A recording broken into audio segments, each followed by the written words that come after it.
Hello, good day. Kinatunta nga kamo naa sa mayong panglawas ang tanan nga ang namati karon og mitanaw silang YouTube. Akong greetings sa usa ka panghinaot nga unta kamo anaa gayod sa mayong panglawas. Wad agyo ng mga kaguol kanang isalikway gyud na kanang let us be positive in life because when you are always uh, reflecting or remembering, you always remember the pain, sorrows in life, matiguang juga na ni mamatay kag sayo muna nga ato yun nang kuanon ato nang paningkamutan yun nato nga atong tagdon pero atong ihalad ngadto sa Ginoo ang atong mga kalisod. All our problems, let us offer them to the Lord. I know the Lord will really give solutions to our problems. No problem so big God cannot solve it. Muna nga mining adlaw Miyerkules, Hunyo 17, 2020, ato gyud nga huna-hunaon nga God first in everything. Our priority must be God. Unya ang atong mga problema atong ihalad ngadto sa Ginoo. Muna nga mga mananagat, mga mag-uuma, panayon sa atong mga gimbuhaton, mga magtutudlo, mga principals, mga uban pa nga mga teachers. Greetings to all Archdiocesan Commission on Education principals sa Archdiocese of Ozamis dinhi sa Misamis Occidental. Greetings nato ninyong tanan.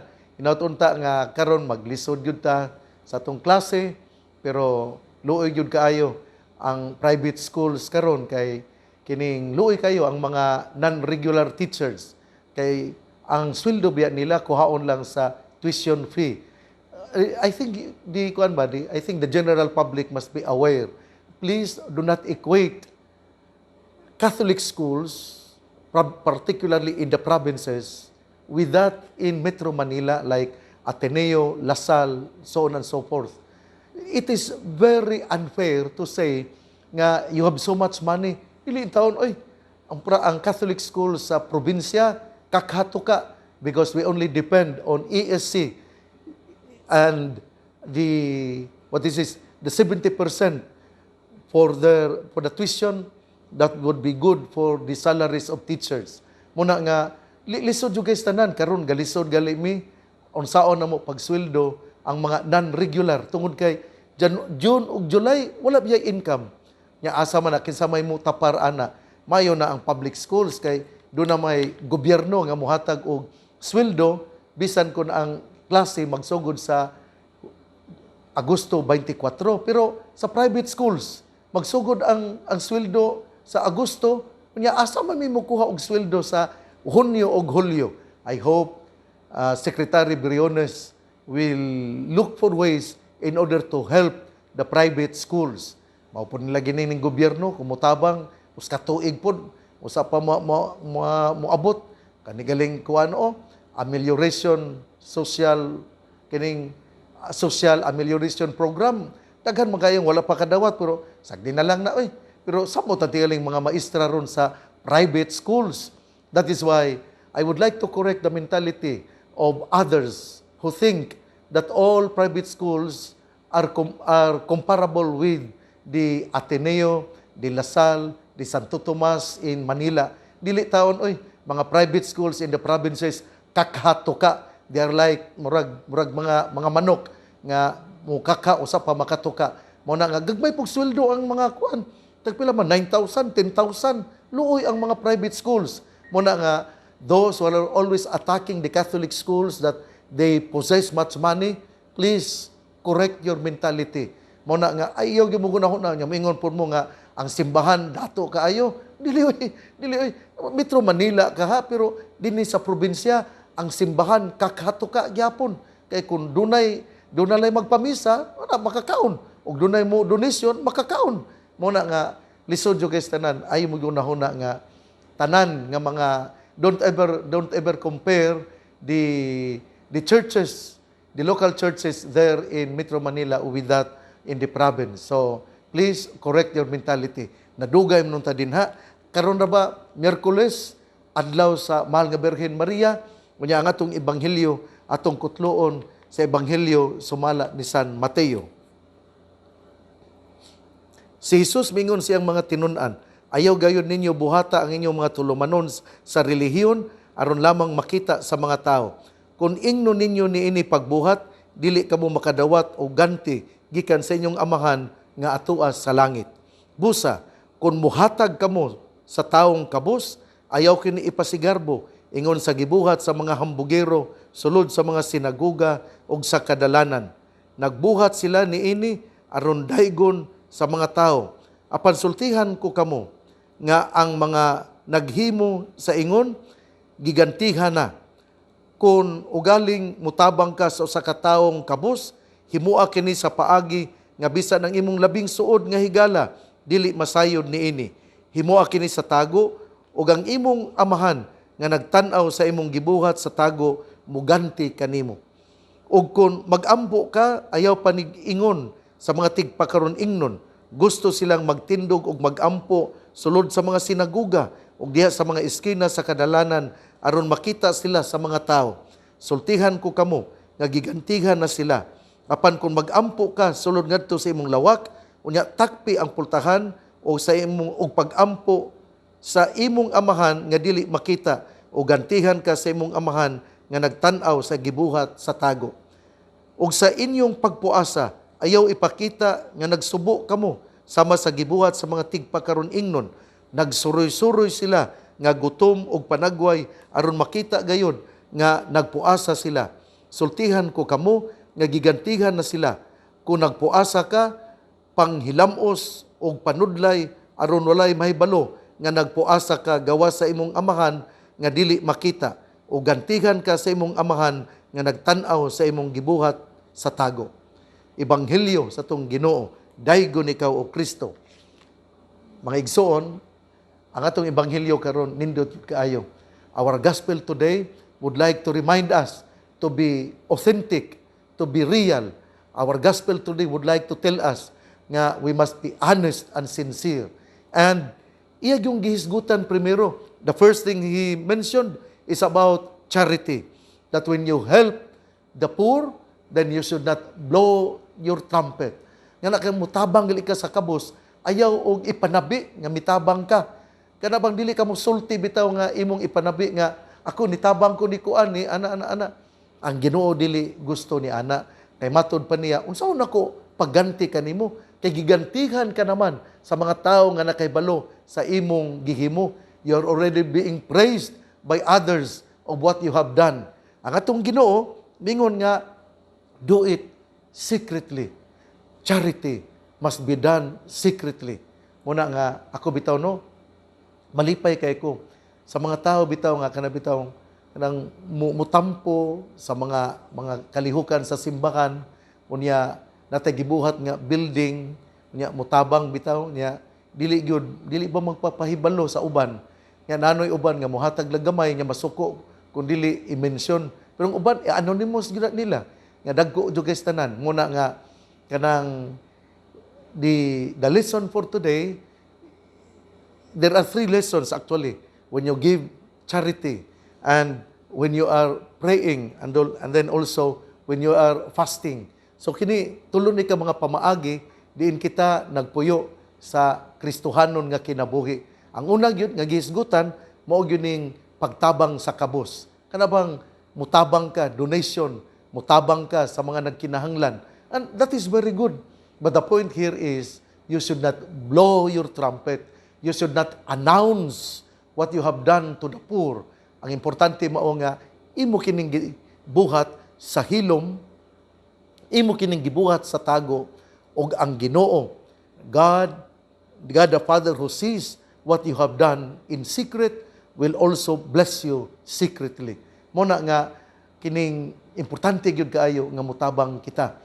Ako bitaw sa pag-abot gyud nako diri sa Usamis, nakahimo ko og kining kumbento sa cathedral unya naghimo pud ako og opisina sa cathedral. Nya salamat gyud kaayo sa taga Usamis og sa Church in Need og sa mga mitabang sa mga laing lugar. Unya ngari pud sa taga Usamis gyud mga katawhan og mga parokyano sa kining lain-lain nga mga parokya sa Usamis tungod kay ang cathedral mitabang ang mga parokya sa sa 28 ka mga parokya mitabang sa katedral tungod kay muanha man sila, mo puyo man sila dina sa katedral panahon nga sila pud mao'y assign.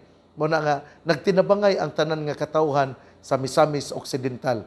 Muna pero kanabang hilom lang yun, hilom. Panalitan po ron kadto pong tabang para sa payag sa mga kabus.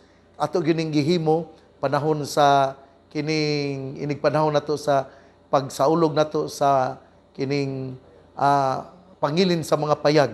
Nya ang kolekta ana ato yung ibahin-bahin sa mga parokya. Sakit lang pamation nga dunay usa ka naghimota og musika ramay diin atong giimbitar si Michael Pangilinan pero ang atong share wala gihatag sa kining gidagan ulakton nga pagkasulti wala gihatag nga mga 305,000 to unya nagkatawa ko kay kining ningon siya nga wala kunoy gikasabutan. Anyway ang Ginoo lay mahibalo nimo sige na lang so 305,000 para taon to sa payag sa mga kabus nga wala ihatag sa mga nagdumala sa kining musika ramay nga gikanta ni Michael Pangilinan. Ang atong ebanghelyo sa ako nang giingon nga charity must be done in secret and God the Father who sees in secret will also bless you secretly. Unyang ikaduha kining pag-ampo nga importante gyud kaayo nga dili ta magpasiatab nga kita maampuon. Nga kung mag-ampo manggalita, mag-ampo ta sa kanang secretly adto ta sa simbahan, mag-ampo ta pero di gyud ta kanabatang depende man gunagod ako maglakaw manong ko para mag-jogging ko kun ako rang usa magrosaryo man ko pero wala mag-ingon nga uy tanawa ko ninyo kay nagrosaryo ko dili naglakaw ko nagrosaryo lang ko inana pero kana bang uban ba nga mura magdagpito nga mo sige pito-pito kay magpadayag or magpatandog nga sila kining nagampo mo na dili gusto sa Ginoo. When you pray, you have to pray heartily. And the gospel would like to emphasize this by saying pray secretly. But the another point would be that we have to pray secretly, we have to pray heartily. Muna nga ikaw sa imong pag-ampo kinasing-kasing yun. Ako mutuog yun ko labi na ang papa ug mama mahinumdum gyud ko nga ang papa ug mama usay makamata ko nila ba nga nagluhod in tawo ng mama ug papa nagluhod sila gamay pa ko nakakita ko sa akong mama ug papa nga mag-ampo munang ningon ko nga wala man sila moingon nako nga mag-ampo pug ka pero nakabantay ko nga nindot day no mag-ampo gyud ay mao na nga kanang action speaks louder than words because your parents are doing this not in order that kanabitaw ingnon sila nga kanabitaw nagpasiatab kanabang parundaygon no makuan ka ba ma-struck ka sa uy nana day ang gihimo day sa akong mamag papa nya gamay pagod tagod bata pa ta nya mahinumdum ta nigdako na to mag-ampo dis mamag papa unang mag-ampo pud ka kay inana man pud pero ang ako yung kuan, my parents really were very prayerful. I could still remember my father. He used to sweep the surroundings of our house early morning, and then he would proceed to the chapel in order to also clean the chapel. And after that, he would take a bath, then go to the church, attend mass, and then go back to our house, and then eat his breakfast. And that was the rhythm of his life. Mo gyud to gyud. Mo to akong namatan. Ako pong mama maampuon pud kay musimba mo pud gyud to akong mama. Pero my father was more prayerful than my mother. Pero later on also my mother was a very devoted woman. And in fact my mother died at the age of 91. Namatay siya. Katulo ba siya ni action nga pagkamatay? First September 8, September 23. Pero sa September 23 pagdayon akong lakaw padung sa Basilan kay kada piyesta gud moadto man ko sa Pardo nya pag early morning of September 22 would be the fiesta of El Pardo, Cebu City. Then early morning of September 23 I kissed the forehead of my mother and said, "Mama, adto na ko ha. Pauli na ko sa Basilan." And then all I know nga paglakaw din ako, maybe sa mga hapon-hapon, hapit na sampun siya mamatay. Pero wa siya mamatay, pero pag September 28, Fiesta San Lorenzo Ruiz, namatay siya, kay giingnan man siya ni Mary Ann nga, ma, kanang ayaw na lang pagkuha na mo, ayaw na lang pag kining hunahuna na mo, mga tiguang naman mi. Kuha na lang, surrender to the Lord, unya kami mag-ampo, maminimo, mga tiguang naman mi. And my mother died on September 28, 2016. Nya gilubong siya sa October 4, 2016. Ang punto na ko din ni mao nga kana bitaw mag-ampo bitaw, kanang mag-ampo ta, do it secretly, do it also heartily, and we remember our parents who give us examples of how to pray. They never, oftentimes we learn more when we are not told to do it, because I was never told by my father nga, o tindog diha mata, sila rin mag-ampo niya, akong nakita nga sila nag-ampo. Then ang ikatulo din mao kining fasting nga kung ikaw magpuasa ayaw buhata kini nga subo ang imong naong sama sa gibuhat sa mga tigpakaron ingnon nga we should not follow the hypocrites, that we should not follow those nga tigpakaron ingnon, kay ang tigpakaron ingnon di man na tinuod muna nga dili man na sincero. Di ang punto gyud dinhi, when you give alms, when you pray, when you fast, do it wholeheartedly, you do it sincerely and honestly. Mao gid ni ang tema sa atong ebanghelyo karon, tungod kay ang atong kini sumpay gyapon ni, although naata sa Matthew 6, pero sumpay gyapon ni, yatagan gyapon ni og kahulugan. The gospel would like to influence the chapter on Matthew 5, which is all about the road to happiness, the Beatitudes. And one way to do it, the ways to do it would be, our charity must be sincere, our prayer must be coming from the heart, and our fasting must be done not like with the hypocrites. Mga igsoon, pamaagi kini, doing our spiritual discipline wholeheartedly, authentic, and very real, in order that we will be able to live and we will be able to follow the road to happiness.